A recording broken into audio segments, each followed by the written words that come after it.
اچھا، ذرا تصور کریں، اگر کوئی شخص یہ طے کر لے کہ وہ کل سے ایک بہت ہی عظیم اور نیک انسان بن جائے گا، صحیح۔ اور وہ یہ ارادہ صرف اس لیے کر رہا ہو تاکہ اسے آج ایک انتہائی خوفناک، مطلب ایک بہت ہی ظالمانہ جرم کرنے کی ہمت مل سکے۔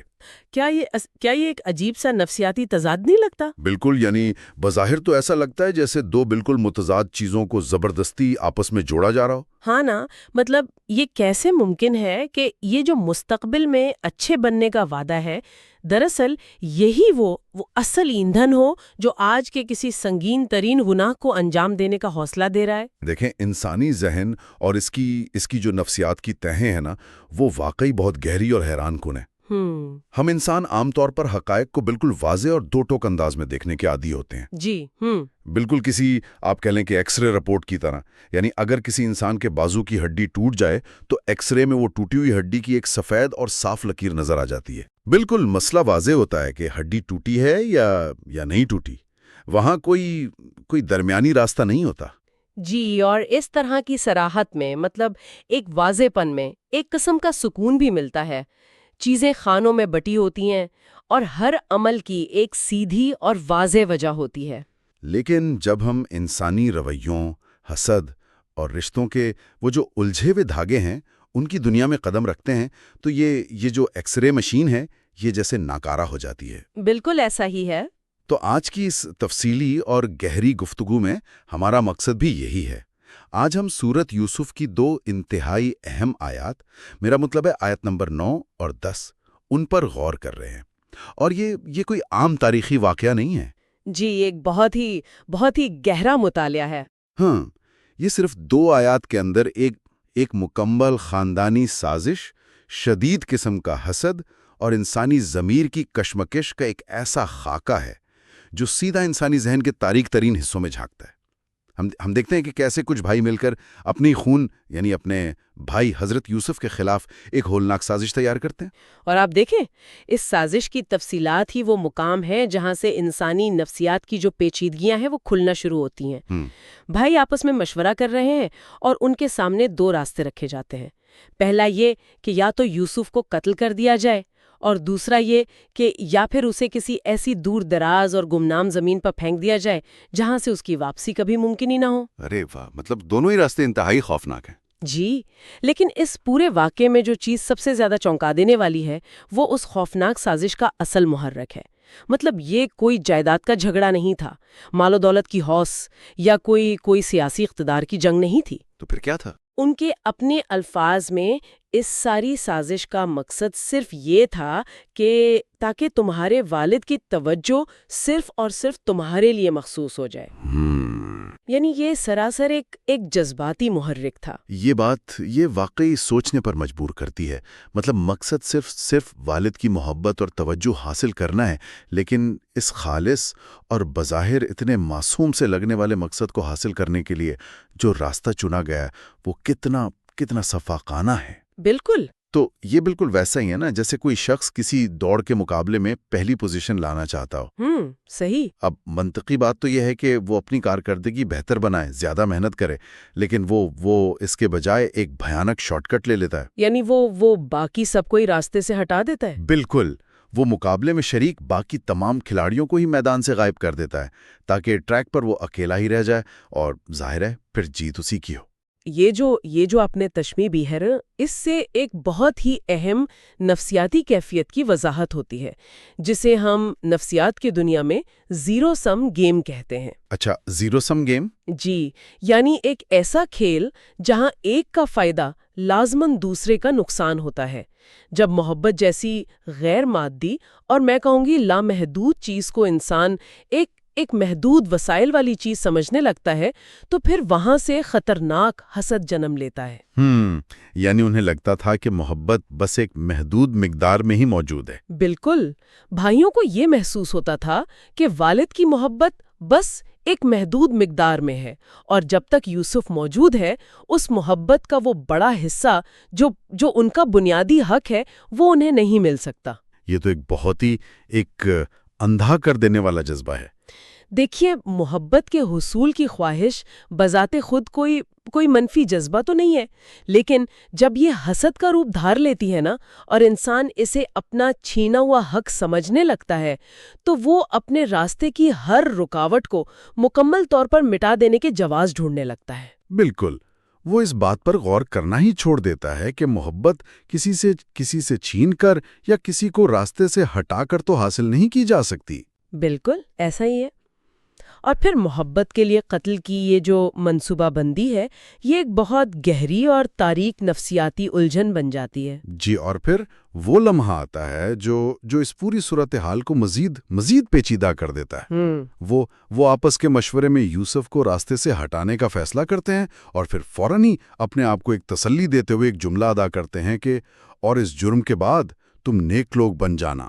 جی مطلب یہ سنیں ذرا، یعنی پہلے ایک انتہائی ہولناک جرم کو انجام دیا جائے اور پھر اس کے فوراً بعد نیکی کا لبادہ اوڑھ لیا جائے۔ یہ تو ایسا محسوس ہوتا ہے جیسے کوئی اپنے ہی ضمیر کے ساتھ ایک باقاعدہ کاروباری معاہدہ کر رہا ہو۔ بالکل، اور یہ جو جملہ ہے نا، یہ دراصل علم نفسیات کے ایک انتہائی اہم تصور کی طرف اشارہ کرتا ہے، جسے ہم کوگنیٹو ڈسوننس یا اردو میں فکری اور ذہنی تضاد کہہ سکتے ہیں۔ اچھا، یہ اس تضاد کو حیران انگیز خاموشی اور بہت گہرائی کے ساتھ پیش کرتا ہے۔ دیکھیں، انسانی ذہن کی یہ ایک بنیادی ضرورت ہے کہ وہ خود کو آئینے میں ایک ولن یا برے انسان کے طور پر کبھی نہیں دیکھ سکتا۔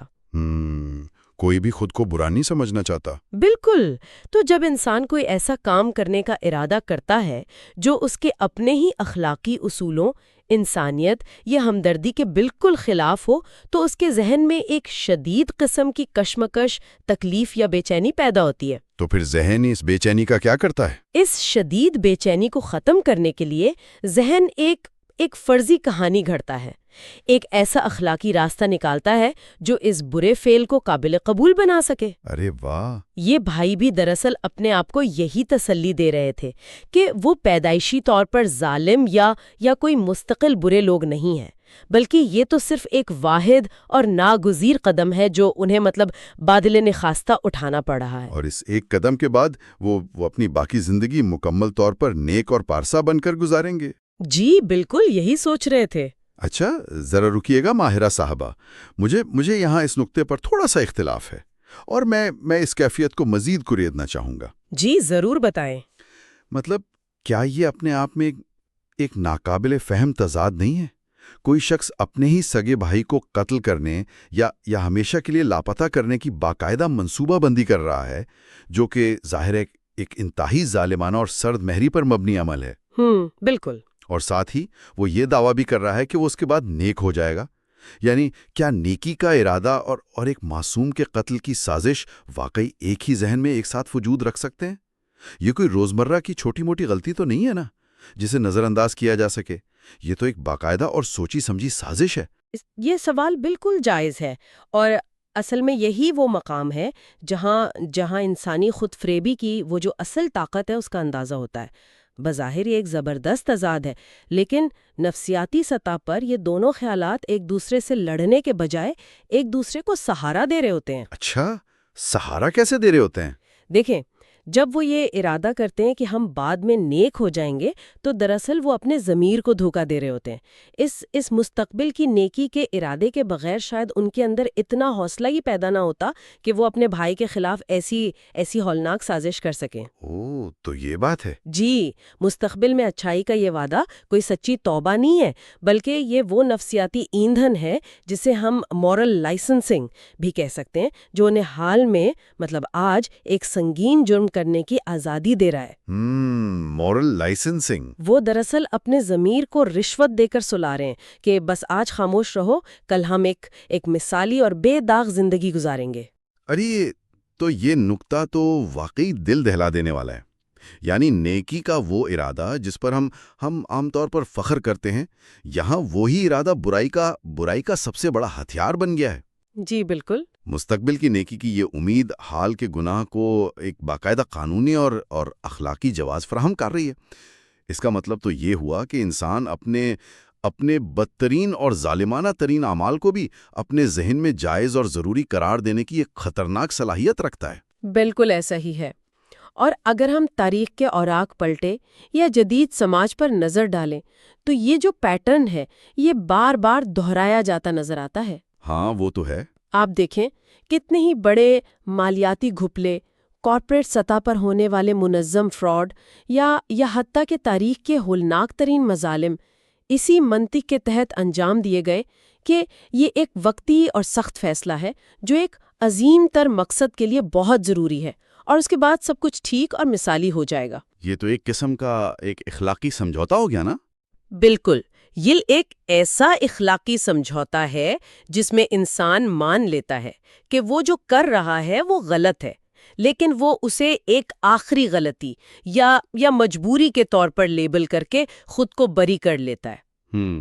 یہیں سے ہمیں اس واقعے کی گہرائی کا اندازہ ہوتا ہے کہ یہ صرف ایک پرانی کہانی نہیں ہے، بلکہ انسانی ذہن کی اس کی خود فریبی کا ایک بے حد تفصیلی اور حقیقت پسندانہ خاکہ ہے۔ تو گویا وہ اپنے ارادوں کو اور اپنی اس سازش کو ایک اخلاقی جواز کے ذریعے مکمل کر چکے ہیں۔ جی، منصوبہ بن چکا ہے، قتل یا جلاوطنی کا منصوبہ طے پا چکا ہے، اور ضمیر کو بھی مستقبل کی نیکی کا وہ جھوٹا وعدہ دے کر مکمل طور پر مطمئن کر دیا گیا ہے۔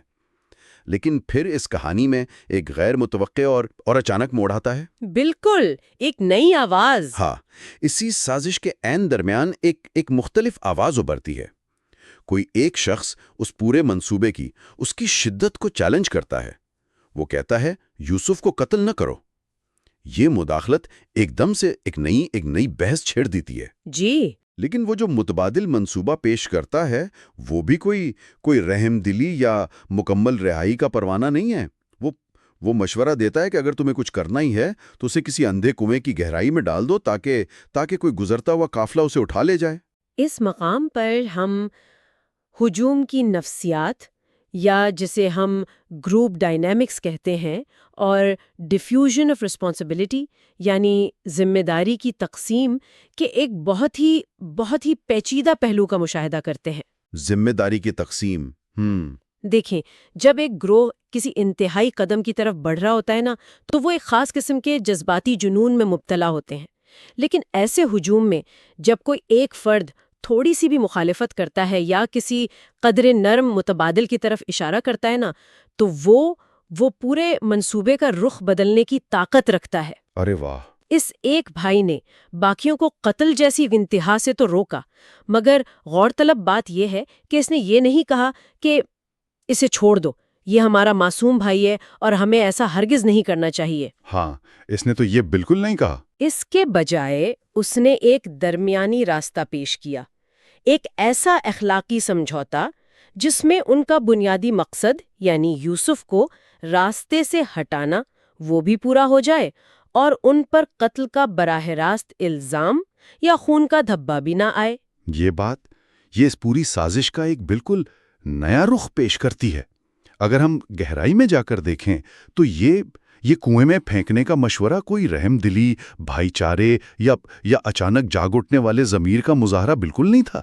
بالکل نہیں۔ یہ دراصل ایک انتہائی برے فیصلے کو تھوڑا کم برا بنانے کی ایک نفسیاتی کوشش تھی۔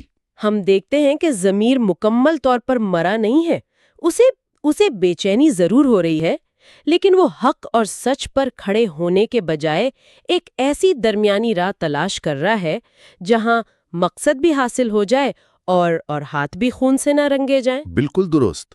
اور یہاں اندھا کنویں اور قافلے کا جو انتخاب کیا گیا ہے نا، وہ علامتوں سے بھرپور ہے اور نفسیاتی طور پر بہت معنی خیز ہے۔ اچھا، وہ کیسے؟ کنواں ہی کیوں؟ دیکھیں، کنواں ایک ایسی گہری جگہ ہے جو نظروں سے مکمل طور پر اوجھل ہوتی ہے۔ جب وہ یوسف کو کنویں کی تاریکی میں پھینک دیں گے تو انہیں اپنے بھائی کو تکلیف میں مرتے ہوئے نہیں دیکھنا پڑے گا۔ انسانی نفسیات میں یہ out of sight out of mind یعنی نظروں سے دور دماغ سے دور کا اصول ہے۔ تو یہ خود کو تکلیف سے بچانے کا طریقہ تھا۔ بالکل، وہ اس عمل سے پیدا ہونے والے اس بوجھ کو اپنے کندھوں سے اتار رہے ہیں، اور پھر یہ امید کہ شاید کوئی قافلہ گزرے اور اسے نکال کر لے جائے، یہ دراصل اپنی اخلاقی ذمہ داری کو حالات اور قسمت پر چھوڑنے کا ایک طریقہ ہے۔ یعنی ذمہ داری سے فرار۔ وہ اپنے آپ کو یہ کہہ کر بری و ذمہ کر رہے ہیں کہ ہم نے تو صرف اسے کنویں میں رکھا ہے، ہم نے اپنے ہاتھوں سے اس کی جان تو نہیں لی۔ اب اگر اسے کوئی قافلہ لے جائے تو یہ اس کی قسمت، اور اگر وہ ہلاک ہو جائے تو وہ بھی حالات کی وجہ سے ہوگا۔ یہ تو خود کو دھوکہ دینے کی انتہا ہے۔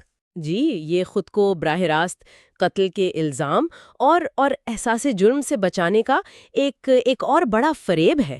یہ واقعی کتنا خوفناک ہے کہ انسان کا ذہن کیسے کیسے بہانے اور دلائل تراشتا ہے۔ ایک معصوم کو ایک تاریک، سنسان اور اندھے کنویں میں تنہا چھوڑا جا رہا ہے، اور وہ اپنے آپ کو یہ تسلی دے رہے ہیں کہ کم از کم ہم نے اسے اپنے ہاتھوں سے مارا تو نہیں۔ بالکل۔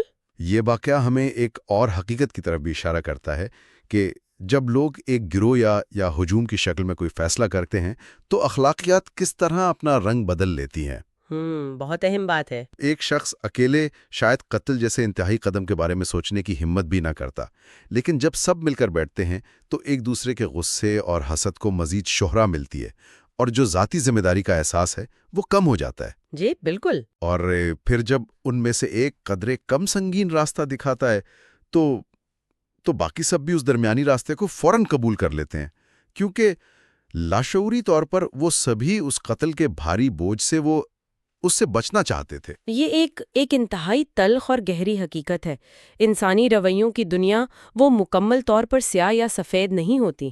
گرے ایریاز ہوتے ہیں۔ ہاں، ہم سب کے اندر وہ سرمئی علاقہ یا گرے ایریا موجود ہوتا ہے، اور انہی رشتوں اور فیصلوں میں یہ جو کشمکش ہے یہ سب سے زیادہ واضح ہوتی ہے۔ ان بھائیوں کے اندر بھی وہی کشمکش چل رہی تھی۔ ایک طرف حسد کی وہ اندھی آگ تھی جو انہیں انتہا پر لے جا رہی تھی، اور دوسری طرف وہ دبا ہوا ضمیر تھا جو انہیں براہ راست خون کرنے سے ہچکچا رہا تھا۔ تو یہ سمجھوتا تھا؟ جی، کنویں میں پھینکنے کا فیصلہ ان دونوں متضاد قوتوں کے درمیان ہونے والا ایک خطرناک اور صفاقانہ سمجھوتا تھا۔ یہ سمجھوتا ہمیں بتاتا ہے کہ انسان جب غلطی پر ہوتا ہے نا، تو وہ اپنی غلطی کو تسلیم کرنے اور اس سے پیچھے ہٹنے کے بجائے اس کی شدت کو صرف تھوڑا سا کم کر کے خود کو مطمئن کرنے کی کوشش کرتا ہے۔ وہ یہ نہیں کہتے کہ ہم جو کر رہے ہیں وہ مکمل طور پر غلط ہے، ہمیں یہ نہیں کرنا چاہیے، بلکہ وہ کہتے ہیں کہ ہمیں وہ زیادہ بری چیز نہیں کرنی چاہیے، بس یہ کم بری چیز کر لینی چاہیے۔ اور سچ پوچھیں تو یہ تھوڑی کم بری چیز والی منطق ہے نا، دراصل یہی سب سے زیادہ تباہ کن اور خطرناک ثابت ہوتی ہے۔ بالکل۔ کیونکہ یہ ایک انسان کو برائی کرنے کا ایک قابل قبول، محفوظ اور بظاہر کم نقصان دہ راستہ دے دیتی ہے، جس کے بعد برائی سے رکنا اور بھی مشکل ہو جاتا ہے۔ جی، متفق ہوں میں آپ سے۔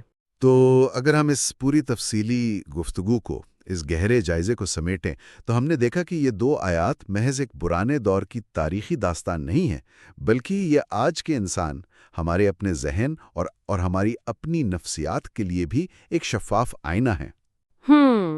ہم نے اس گفتگو کی ابتدا اس شدید حسد اور توجہ حاصل کرنے کی بے قابو خواہش سے کی جو انسان کو اس حد تک اندھا کر دیتی ہے کہ وہ رشتوں کی بنیادیں ہی کھوکھلی کر دیتا ہے۔ پھر ہم نے اس گہری خود فریبی کا تجزیہ کیا جہاں ایک انسان اپنے سنگین ترین گناہ کو یہ کہہ کر جائز قرار دینے کی کوشش کرتا ہے کہ وہ اس کے فوراً بعد توبہ کر لے گا یا نیک بن جائے گا۔ بالکل، مورل لائسنسنگ۔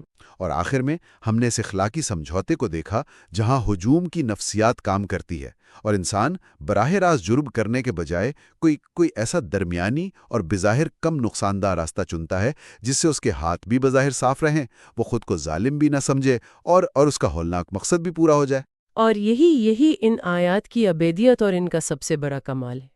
یہ حقائق ہمیں بتاتے ہیں کہ انسانی فطرت، اس کی بنیادی کمزوریاں، اس کے جذبات اور اس کی جو نفسیاتی الجھنیں ہیں وہ وقت گزرنے کے ساتھ نہیں بدلتی۔ جی، یہ تو ہے۔ جو کچھ صدیوں پہلے ان ذہنوں میں چل رہا تھا نا، وہی کچھ آج بھی حسد، لالچ یا عدم تحفظ کا شکار کسی بھی انسان کے ذہن میں بالکل چل سکتا ہے۔ ضمیر کے ساتھ کیے جانے والے یہ روزمرہ کے سمجھوتے، یہ خود کو دی جانے والی جھوٹی تسلیاں اور اپنے اعمال کو درست ثابت کرنے کی یہ مسلسل کوششیں، یہ سب ہمارے انسانی وجود کا ایک لازمی حصہ ہیں۔ بالکل۔